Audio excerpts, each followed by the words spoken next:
Olá, queridos, graça e paz, seja bem-vindo ao nosso canal Projeto Vida Nova, 25 de agosto. Você vai assistir uma das nossas mensagens gravada em uma das nossas reuniões.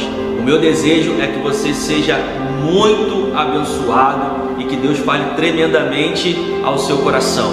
Compartilhe esse vídeo, dê o joinha e que Deus te abençoe muitíssimo. Se você puder, por favor, fique de pé, abra a sua Bíblia. Na carta segunda escreveu o apóstolo Paulo a Filemão. De todas as agendas, não gosto de usar esse termo, mas de todos os compromissos que o Senhor me confiou esse ano, que foram muitos e não poucos, este é o compromisso que mais mexeu comigo este ano. Para quem não sabe, eu já há quase 12 anos atrás, eu acho, não posso falar muito um ano certinho, senão vou chamar a Letícia de velha, né? Ela ali. Há quase 12 anos atrás, quando eu tinha 17 anos, eu me encontrei nesta casa de oração, machucada, ferida, né? Sem nenhuma perspectiva, e estava sentada aí onde você está. E eu lembro que entre trancos e barrancos, né? Eu falei que eu não ia chorar, mas já estou chorando. Acho que é a gravidez, né? Entre trancos e barrancos, tentando me firmar, não conseguia. E eu lembro que num culto como esse, Deus tocou na Letícia. Letícia me abraçou chorando e disse: um dia eu vou te ver no altar. E eu olhei para ela assim e falei: tu tem muita fé. Foi, Letícia. E desde então, Letícia e Lívio oram por mim, investiram. Eu dei muito trabalho, muito trabalho. Eu lembro um dia que foi muito doloroso, quando eu liguei para a Letícia para dizer que eu estava grávida. E a Letícia disse: isso não vai me deixar de acreditar que Deus tem um plano para a tua vida. E depois de 12 anos, eu estou nessa casa, né, Léo? Para dizer que o Deus que promete é o Deus que cumpre. Meu coração se encontra muito alegre, os meus tios congregam aqui, né? Faz assim, tios. E o Senhor é bom, meu coração está muito alegre de estar aqui nessa noite. Eu queria trazer toda a minha família, só que logo hoje meu esposo caiu de cama agora de tarde. As crianças são muito grudadas com eles. Disseram: não, vou ficar com meu pai. Ficaram lá, mas trago um abraço de toda a minha família para esta casa. Eu quero dizer às mães e os pais nessa noite que os teus filhos não se perderão. Amém? Porque o Deus que promete é uma mãe e um pai, que os filhos serão herança do Senhor. Ele cumpre para fazer valer tudo aquilo que Ele disse. Então hoje é uma noite especial, viu, Letícia? Que depois de 12 anos, o Senhor cumpriu. E eu estou aqui para dizer que Jesus é bom. Então essa noite a glória não é nossa, a glória é de Deus. Porque sentada ali foi um dia de muita reflexão. E eu falei para Jesus: o Senhor não mentiu em nada do que o Senhor disse ao meu respeito. E glória seja dada ao Deus da minha alma, que garantiu que a graça me alcançasse e Satanás não ceifasse a minha vida. E hoje eu posso manifestar a graça de Deus, não só por intermédio da minha vida, mas de todo aquele que precisa e necessita. E para esta noite o Senhor me inspirou um texto que eu costumo dizer que foi o texto que Deus me encontrou. Foi o texto que o Senhor me curou, me libertou de todos os meus cativeiros. Obrigada. Tá ligado? Não. Oi? Tá? Aí tu dá retorno que tava nesse aí. O Senhor me curou de todos os cativeiros, de todos os traumas. E por conta desta mensagem, numa madrugada, Deus me livrou e me libertou. Eu quero compartilhar com você nessa noite. Carta segunda escreveu o apóstolo Paulo a Filemão, versículo de número A carta não tem capítulos, apenas seus 25 versos. Então eu quero ler com você o versículo de número 16, o versículo de número 17, o versículo de número 18. Vamos ler também o 10, o 11. Isso. Vamos ler o 10, o 11, o 12, depois a gente pula para o 16, o 17 e o 18. Isso. Isso. A palavra do Senhor diz assim: apelo em favor de meu filho Onésimo, que gerei enquanto estava preso ou que gerei em minhas prisões. Ele antes era inútil para você, mas agora é útil, tanto para você quanto para mim. Mando-o de volta a você, como se fosse o meu próprio coração. Versículo de número 16. Não mais como escravo, mas muito além de escravo. Como irmão amado, para mim, ele é um irmão muito amado. E ainda mais para você, tanto como pessoa como cristão. Assim, se você me considera companheiro na fé, receba-o como se estivesse recebendo a mim mesmo. Versículo 18. Se ele o prejudicou em algo, ou deve alguma coisa a você, ponha na minha conta. Algumas versões vão dizer: e se ele te deve alguma coisa, ou te fez algum dano, ponha isso em minha conta. E você pode sentar dando glória a Jesus.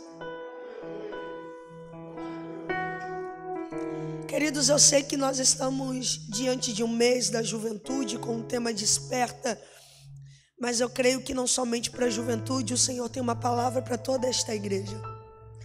Nós estamos diante de uma carta paulina, apóstolo Paulo esse que é responsável por um terço do Novo Testamento.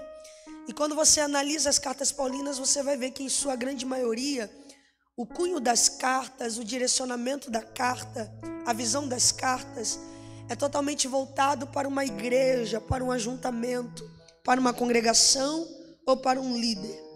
Paulo, quando escreve, está escrevendo não somente para admoestar, como também para estabelecer as doutrinas a respeito do Evangelho de Jesus Cristo. Paulo, quando escreve, está escrevendo talvez para um líder que precisa ter as suas forças revigoradas pelo ânimo da palavra daquele a qual lidera. Paulo, quando não está escrevendo um livro, não está escrevendo para um líder, está escrevendo para direcionar a igreja a respeito de uma admoestação. Foi assim que as cartas aos Coríntios, foi assim também a respeito das cartas a Timóteo, para falar: Timóteo, tome cuidado com os falsos mestres que estão sendo estabelecidos no meio de vós. Só que a carta de Filemão, ela é uma carta diferenciada de todo esse parâmetro que o apóstolo Paulo costumeiramente está escrevendo. A saber que Paulo não está escrevendo para um ajuntamento, não está escrevendo para um líder. Paulo está escrevendo para um amigo. Amigo esse que foi convertido pela causa do Evangelho de Cristo Jesus, pela pregação do apóstolo Paulo. Nós estamos falando de Filemão. Paulo prega, Filemão ouve a mensagem, se converte ao Evangelho de Cristo. E o que acontece?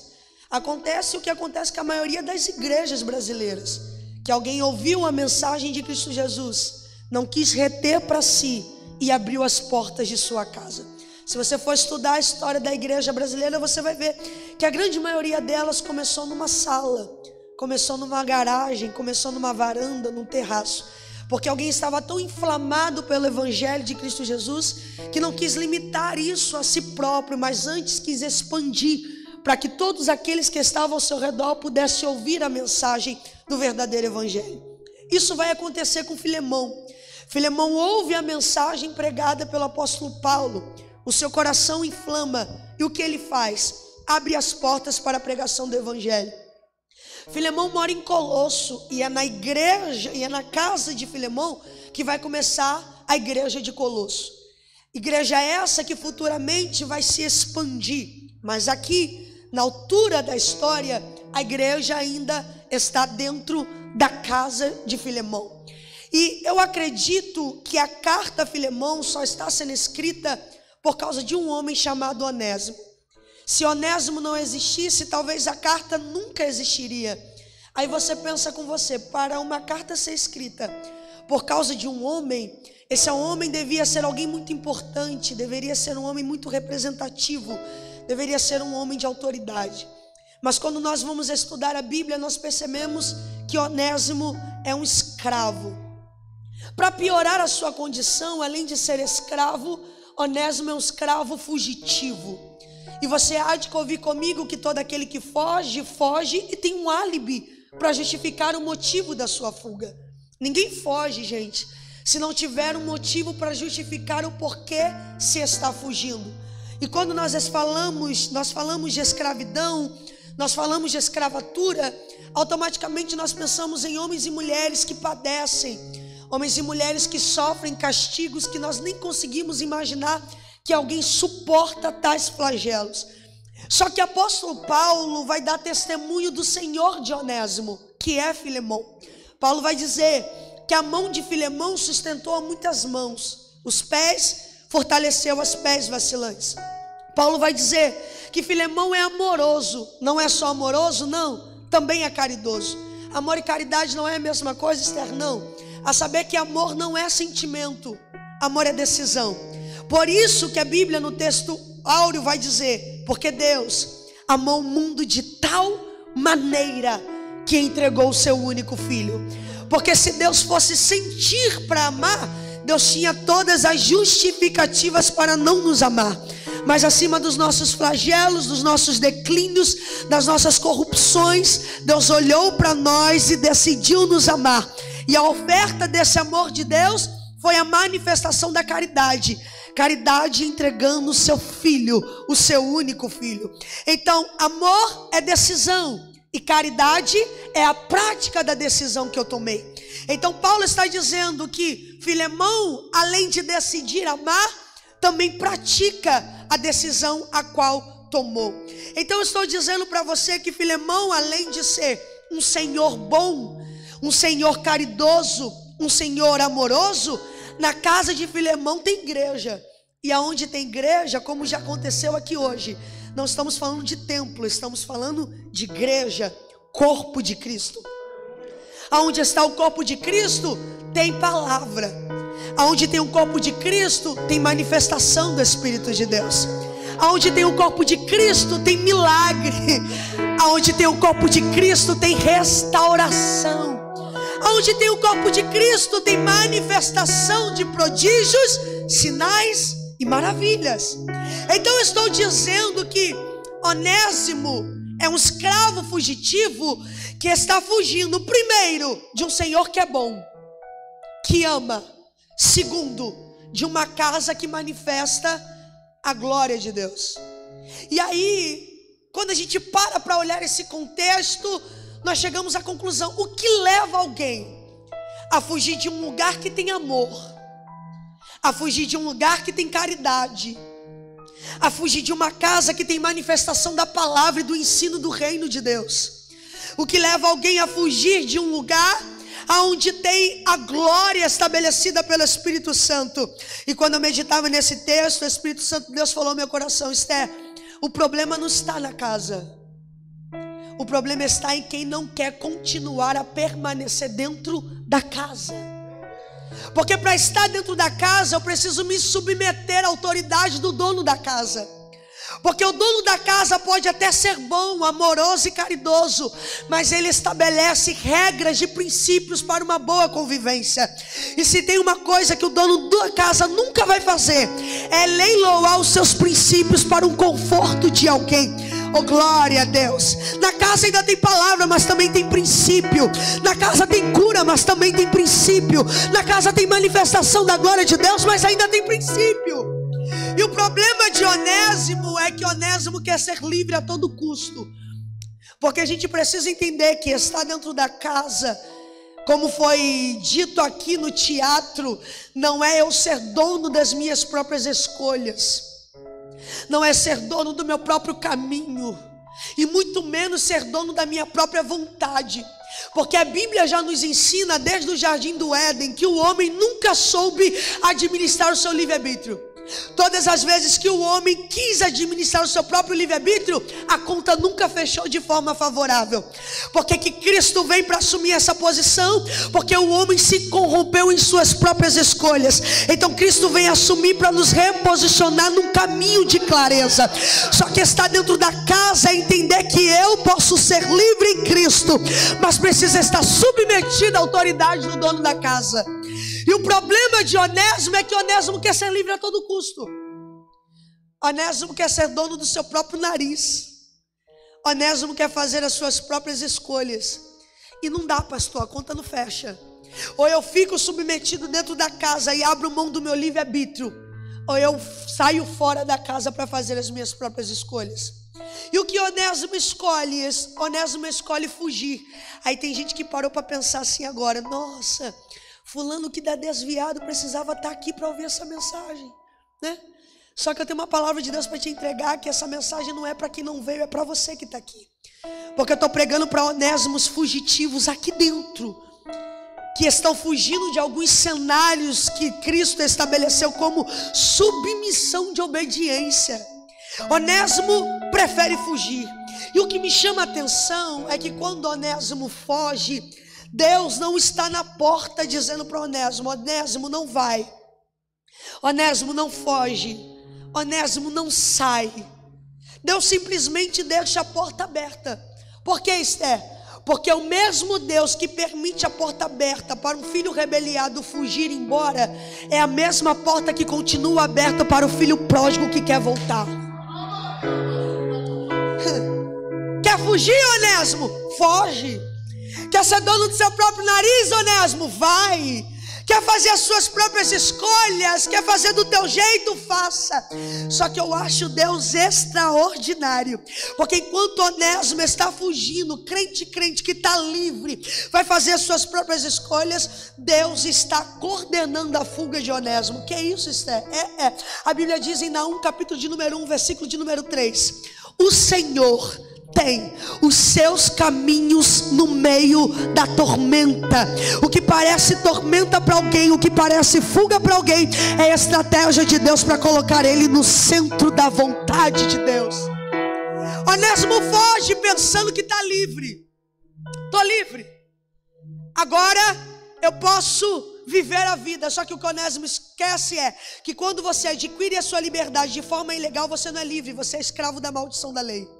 Porque a lei dizia que se o escravo fosse pego em fuga, o que ele receberia seria um castigo para lhe deixar à beira da morte. Morrer ou não, seria questão de sorte. Olha que loucura. Onésimo quer ser livre a todo custo, que prefere ficar debaixo da maldição da lei do que continuar submetido à obediência dentro da casa. Só que Deus permite que Onésimo foge. E para onde Onésimo vai? Onésimo vai para Roma. Roma é o palco populoso das negociações. Roma é o centro do ir e vir. Roma tem grande população e é o endereço de todos os escravos fugitivos. Por quê? Porque todo aquele que foge busca ambientes que ele possa estar camuflado de sua fuga. Onésimo vai para um ambiente onde ele não seja percebido que ele é um escravo fugitivo. E eu estou pregando para pessoas aqui nessa noite que fugiu de vários cenários e de várias casas. Talvez a sua casa se chama ministério, talvez a sua casa se chama projeto, talvez a sua casa se chama instituição familiar. Eu não sei qual é o nome da tua casa, mas o Espírito de Deus me trouxe aqui nessa noite para pregar para escravos fugitivos que andou fugindo de algumas casas aí. Só que Onésimo vai para Roma, crente que lá, mesmo fugido, mesmo escravo, viveria a vida que queria viver. Só que eu não sei como, porque a Bíblia não diz, se a Bíblia não diz, eu não afirmo, mas eu não sei em que momento, em que altura e em que ordem cronológica. Mas podemos afirmar categoricamente pela Bíblia que em algum momento da fuga de Onésimo, Onésimo vai ter um encontro. Um encontro com quem? Tem um homem, aleluia, na cidade de Roma, que está em prisão domiciliar há 2 anos, chamado apóstolo Paulo. E ele se intitula assim: eu, apóstolo Paulo, prisioneiro de Cristo. Eu, apóstolo Paulo, escravo de Cristo Jesus. É a Bíblia nos ensinando que enquanto tem alguém fugindo, querendo ser livre a todo custo, Deus vai projetar o encontro com alguém que abriu mão da sua própria liberdade por amor do Evangelho de Cristo Jesus. Eu estou liberando uma palavra para alguém aqui nessa noite. Quanto mais você tenta fugir, mais Deus coloca a gente do teu lado para denunciar o teu cunho profético. Quanto mais tenta fugir, Deus prepara encontros dizendo: opa, você não é qualquer um não. Você tem um apontamento profético. Você tem um cunho profético. Parece que a gente fica assim: quanto menos eu quero, mais gruda a gente em mim para dizer que eu tenho que ser. Não é você. É o reino de Deus que está dizendo: eu coloco pessoas ao seu lado para denunciar quem você é. Aleluia. Onésimo quer ser livre e encontra com alguém que abriu mão de sua própria liberdade. É apóstolo Paulo ensinando, não com discurso, mas ensinando com o próprio testemunho, o que? Onésimo, dependendo do cenário, a tua liberdade não serve para nada. É melhor ser preso nas mãos dos homens, mas ser livre nas regiões celestiais em Cristo Jesus, do que ser livre na mão dos homens e ser preso nas regiões de batalha espiritual. Aí fora o mundo olha para a igreja e despreza, retrógrada, oh glória a Deus, tradicional demais, perdida demais. Mas o que os homens pensam, que nós estamos presos em costumes e princípios, mal sabem eles que não é prisão, é liberdade. Nós não estamos presos, nós estamos livres. Livre. Para Roma, Paulo está preso, mas para Cristo é liberdade. E aí Paulo vai dizer assim, ó, no versículo de número 10, preste atenção: eu gerei a Onésimo em minhas prisões. Então nós entendemos que não foi somente uma prisão, foi mais de uma. E Paulo está dizendo: eu gerei a Onésimo em minhas prisões. Aí está explicado o porquê que Deus permite alguns cenários desfavoráveis em nossa vida. Porque cenários desfavoráveis em nossa vida não serve como cenário de morte, mas serve como cenário de amadurecimento. Enquanto Onésimo estava dentro da casa de Filemão, Onésimo não foi gerado e não amadureceu, mas ele precisou cair dentro da prisão de Paulo para que ele fosse amadurecido no propósito que Deus tinha estabelecido para ele. Eu gosto muito de um texto, Oséias 2,14. O profeta vai dizer ao povo: pois eis que eu te atrairei para o deserto e lhe falarei ao coração. É Deus dizendo que atrai o povo para o deserto para que possa atrair o coração. Oh glória a Deus. O Espírito de Deus está dizendo para algumas pessoas aqui nessa noite: o cenário de deserto, o cenário de vale, o cenário de prisão não é para a morte, mas é para amadurecimento naquilo que Deus te vocacionou. Aleluia.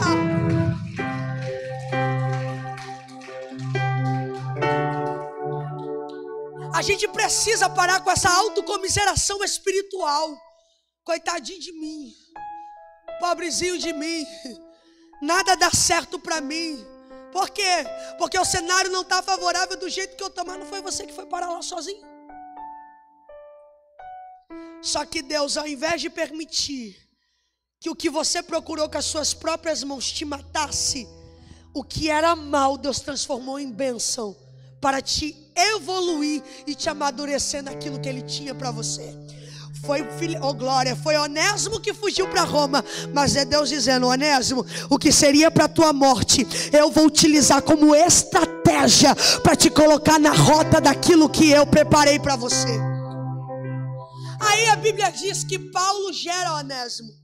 Se gera, está dizendo: Onésimo não é mais quem ele era antes. Tem um texto no Facebook que roda por aí, eu gosto muito, que está escrito assim: para quem te conhecia há 10 anos, por favor, apresente-se mais uma vez, porque você já não é mais quem você era. Se no mundo natural nós já não somos mais quem éramos há 10 anos atrás, Imagine no mundo espiritual após ser gerado por um cunho profético. A Bíblia está dizendo que Onésimo foi gerado nas prisões de Paulo. E se foi gerado, alguma coisa mudou. E olha o que mudou. Apóstolo Paulo vai dizer assim: pois anteriormente ele te era inútil, mas agora o que? Agora, após as minhas prisões, ele te é útil. Será que Paulo está usando a palavra inútil e útil por coincidência? Não, precisamos entender um contexto muito mais profundo. Na antiguidade, nomes não eram colocados aleatoriamente. Todo nome carregava um significado profético para o apontamento ou da realidade ou do futuro de quem carregava o nome. Lembra? Foi-se a glória de Deus em Israel e um menino recebeu um nome com esse significado. Então, quando você olha para a Bíblia, até os profetas, o significado de seus nomes apontavam as suas realidades proféticas. Eu estou grávida, como foi dito, e eu achava e cismava que era Aurora. Era menina, mas não é. E aí eu fui pregar em São Paulo, uma casa me recebeu, uma amiga minha, o pai dela, um senhor já de idade, e se não fosse Aurora, eu chamaria de Noah. E como eu gosto muito de ler, eu sempre tive esse negócio com nome, que nomes carregam apontamentos proféticos. Sentada na mesa, um senhor já de idade, um pastor, que eu respeito muito, cabelo branco, olhou para mim e falou assim: eu tenho uma palavra de Deus para te entregar. Eu falei: pode entregar. A criança que está no seu ventre não é uma menina. A criança que está no seu ventre é um menino. O homem nem sabia que eu estava grávida. E disse: o nome não é Noah, o nome é Isaac. E aí eu cheguei em casa desesperada, contei para o meu esposo. Ele: então, amor, se Deus falou, está falado. Fomos buscar o significado e entendemos o que Deus estava dizendo para nós. Porque nomes antigamente não eram colocados de forma aleatória. Os nomes denunciavam o cunho profético do indivíduo. E o que o nome Onésimo significa? Aquele que é útil. Ou aquele que tem utilidade. Só que Paulo está dizendo, oh aleluia, que enquanto Onésimo estava na casa de Filemão, querendo ser livre a todo custo, ele estava sendo inútil. É a Bíblia nos dizendo que toda vez que um homem está mais preocupado com as suas próprias vontades do que está submetido à vontade de Deus, ele anda na contramão da sua vocação profética. Eu sei que agora é difícil dar um glória, né? Porque a gente pensa que às vezes fazer a nossa própria vontade não tem prejuízo algum. Só que você precisa entender que fazer a sua vontade é andar na contramão da rota de Deus. Aí o que Deus faz? Para não perder o propósito, Deus permite que Onésimo foge, caia na prisão de Paulo. E na prisão de Paulo ele diz: eu gerei, oh glória, a Onésimo. É Paulo dizendo: as minhas prisões serviu como mecanismo de Deus para extrair de dentro de Onésimo a sua vocação profética. Quem era inútil agora é muito útil. Eu tenho uma palavra de direcionamento para entregar para alguém aqui nessa noite. Eu sei que vale não é confortável, eu sei que deserto não é confortável, eu sei que prisões não são confortáveis, mas o Espírito de Deus me trouxe aqui para te dizer que esse cenário é um mecanismo do céu para extrair de dentro de você a sua vocação profética, daquilo que ele já sabia ao teu respeito. Esther, quando que Deus soube ao meu respeito? Vem a palavra do Senhor a Jeremias dizendo: Jeremias, antes que os ossos se formassem no ventre da tua mãe, eu já te conhecia. Antes da fundação do mundo, Deus já sabia ao teu respeito. Deus sabe o nosso respeito, mas a gente quer escolher por nós próprios. Aí parece que a gente vai saindo da rota e Deus fala assim: peraí, vou permitir o deserto. Para quê? Para te colocar na rota de novo. Vou te permitir o vale para quê? Para te colocar na rota de novo. Eu não sei qual é o nome do teu deserto. Para alguns se chama diagnóstico, para outros se chama falência, para outros se chama perda, para outros se chama luto. Só que o Espírito Santo de Deus está me dizendo: este vale, este deserto, esta prisão é mecanismo do céu para te colocar de novo na tua rota profética. Ouça, eu já caminho para encerrar. Para a glória de Deus, para a glória dele, eu tenho o privilégio de ser líder e liderar algumas mulheres. E chega gente ruim, né, pastor? Ruimzinho, né? A gente vai lá, tira o carrapicho, limpa, poda. E o que a gente quer quando a gente trata alguém que está bem? Não é para ir para longe, a gente quer que fique perto. Não é isso? Não é alívio, a gente teve trabalho, né? Investiu.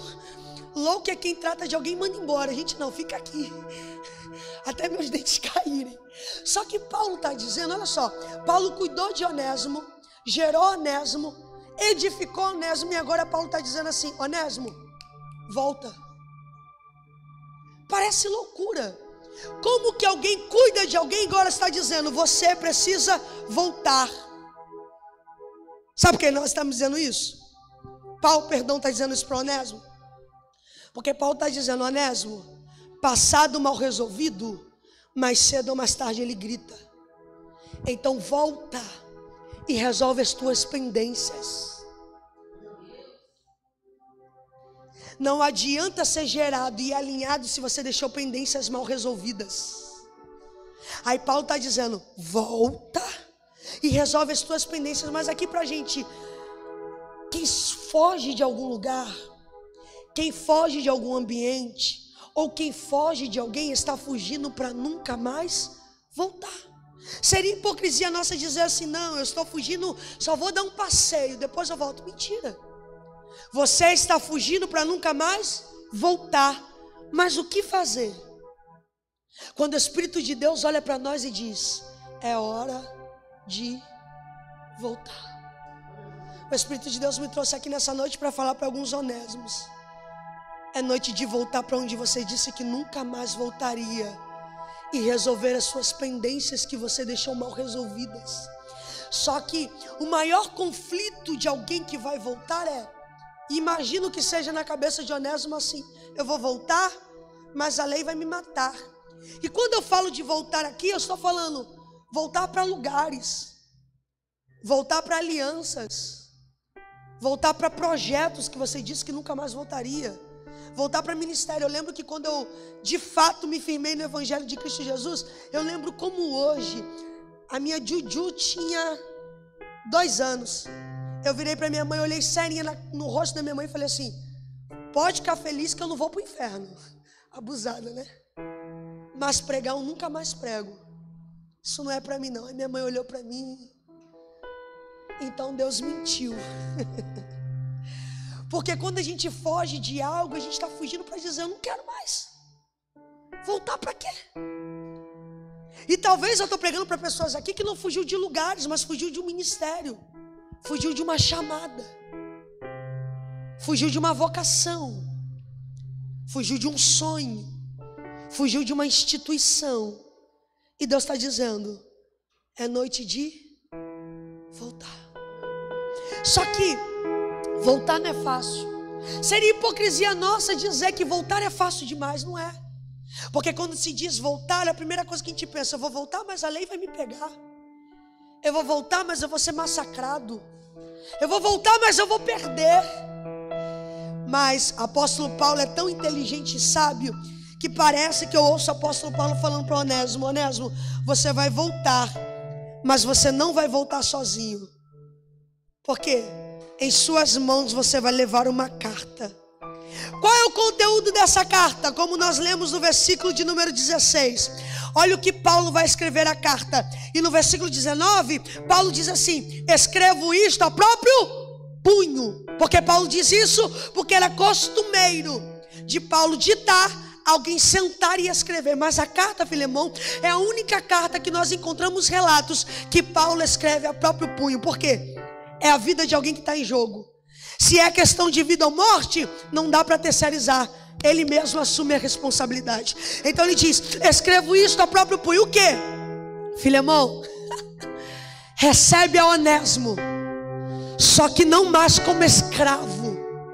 Aliás, melhor do que escravo, como irmão amado, particularmente por mim e ainda mais por ti, tanto humanamente como também no Senhor. O que Onésimo queria a todo custo era ser livre, e o que Paulo está entregando a Onésimo é a sua liberdade. O Espírito de Deus falou comigo, eu compartilho com você. Esther, quando alguém se submete ao caminho da obediência, o céu corresponde, lhe entregando aquilo que ele tanto queria. Eu estou liberando uma palavra profética para alguém aqui nessa noite. Se você se submeter ao caminho da obediência, daquilo que o céu está requerendo, será liberado aquilo que você tanto queria. Obediências destravam chaves retidas. Onésimo queria ser livre, só foi obedecer que Paulo está entregando a liberdade. Aí você para pensar assim: Esther, Onésimo tinha uma carta, e o que eu tenho? A carta dava liberdade a Onésimo, liberdade de toda condenação, liberdade de acusação, liberdade de todo peso. E eu, o que eu tenho? Você tem uma carta também. Só que eu vou te dizer como as cartas foram escritas. A carta de Onésimo foi escrita com papiro, com uma pena, com uma tinta preta. E o punho que escreveu a carta de Onésimo foi o punho do apóstolo Paulo. Eu vou te dizer como a tua carta de liberdade foi escrita. A saber que não foi papiro, não foi folha de ofício, muito menos de cartolina. A carta foi escrita aleluia, num instrumento chamado madeira. Uma na vertical e uma na horizontal, tendo como nomenclatura cruz do Calvário. E a pena, Esther, não foi caneta Bic, muito menos caneta compacta. Foi pregos nas mãos, pregos nos pés, coroa de espinho na cabeça e lança transpassadas. E o punho não foi do apóstolo Paulo, não foi de Pedro, não foi de João e não foi de Tiago. O punho foi do Cordeiro Santo, sem mancha, mácula e pecado, chamado Jesus Cristo. A tinta não era preta, não era amarela, não era rosa, a tinta era vermelha, sangue do Cordeiro. Quando começou a descer na cruz do Calvário a tinta, lá começou Esther livre, Priscila livre, Rodolfo livre, Leandro livre, Magali livre. Oh, glória a Deus, a nossa carta foi escrita há mais de 2000 anos atrás. Você é livre.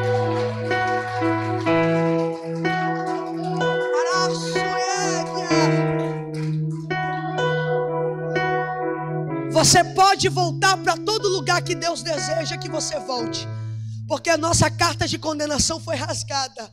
Louco é quem condena quem a graça legitimou, porque a graça é escandalosa, é favor imerecido. Louco é quem olha para alguém e diz: não pode, não é digno. Pode sim, porque a graça legitimou, a graça faz livre. Só que tem um porém, e eu encerro. Paulo não vai fazer ninguém livre de forma ilegal. O que é isso?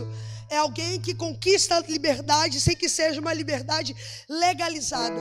Então Paulo vai virar para Filemão e vai dizer assim, versículo de número 18.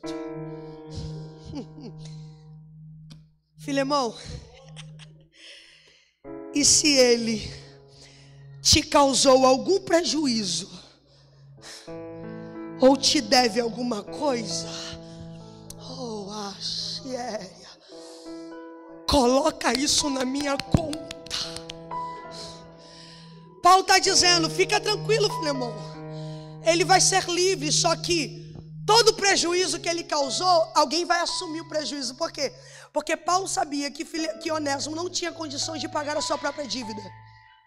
Então o que Paulo faz? Já que ele não tem condições de pagar a dívida dele, eu pago no lugar dele.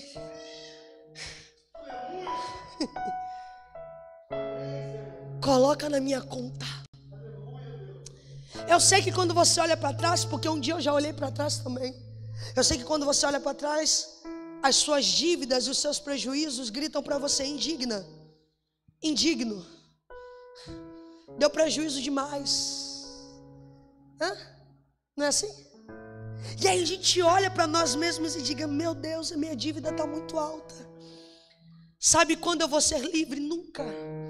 Porque eu nunca vou ter condições de pagar cada centavo daquilo que eu fiz. Só que a graça é isso, favor imerecido. Alguém olhou para nós e disse: eles não têm condições de pagar as suas próprias dívidas. Então o que a gente faz? Alguém assume a dívida no lugar.